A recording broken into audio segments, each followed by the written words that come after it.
My father was very, very poor.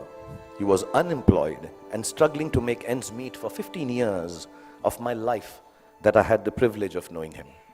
From when I was 10 to when I was 15, not being able to afford fancy gifts for me, he would wrap up something old that belonged to him in newspapers. This is the story of the 5 gifts my father gave me and how they helped me become what I am today. When I was 10, my father gave me an old chess set. Chess is a reflection of life, they say, and as cliched as it sounds, it's probably true. The first thing it teaches you is that every move has a consequence, whether you perceive that it does or does not. Nothing you do, not a single moment, is empty of living. So think of things through, not always, but often enough, so your life does not feel as black and white and as uniform as the squares on a chessboard. Sometimes, in order to move forward, you might need to take a few steps back. And there's no loss in doing something that hurts in the short run, but proves worthwhile in time. One of the most precious gifts my father gave me was an Italian typewriter. To use a typewriter well, you needed diligence. One wrong letter, and the whole exercise had to be started all over again. So we had to learn how to move our fingers accurately, to make words out of thoughts with efficiency, and do it over and over again till we got it just right.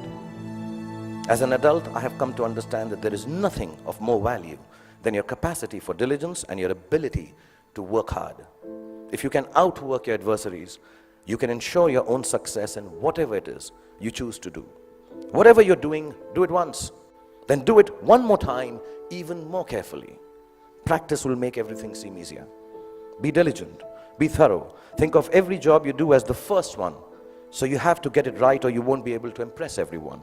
And at the same time, do it as your last job, as if you will not get a chance to do it again ever. Don't just outwork yourself. Then my father gave me a camera. And the most beautiful thing about it was that it did not work. And the fact that there was never any actual photograph to see taught me my most important lesson yet. That creativity is a process of the soul. It does not need an outcome or a product for the world to accept. It needs only the truth of its own expression. It comes from within and makes of your world whatever you wish it to make. So don't be afraid of your own creativity. Honor it. My father was a funny guy. He had the capacity to turn any kind of serious situation in a way that it seemed less stressful, with a bit of humor. Without a sense of humor, the world will always be a dull and dreary place. No darkness or despair should ever be beyond a good and a hearty laugh. It makes you braver to face ugliness because it changes your perspective. But I certainly hope that you will have understood what I understand now. Well, what I'm referring to is what counts as the most beautiful and final gift that my father gave me. I only realized it was a gift on the day he died, when I was 15 years old. A gift your parents have given to you already. Yes, the singularly most exquisite gift you and I have been given is the gift of life itself. There is nothing that marks a man or a woman out from the ordinary more perfectly than grace. Grace is the consciousness that life is bigger than we are, and therefore our gratitude for it must match its vastness. It is the understanding that everyone we encounter, whether they are loving towards us or offensively abrasive, is a human like we are. It is knowing that experiences shapes human beings, and no matter how good we are at something or how successful we may become, we are never better than the other person.